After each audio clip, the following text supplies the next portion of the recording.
南就有个说法嘛，就是有祠堂的地方就有狮子跟洪拳吧。大部分練洪拳的，他們都會舞獅子。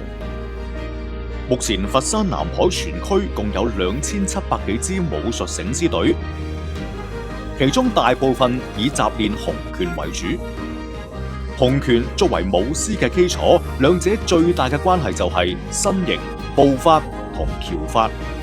洪拳要求四平八穩、身正馬正，動作比較大開大合，再配合獅子嘅身形，舞動起嚟，整個醒獅比較流暢，亦更有力量。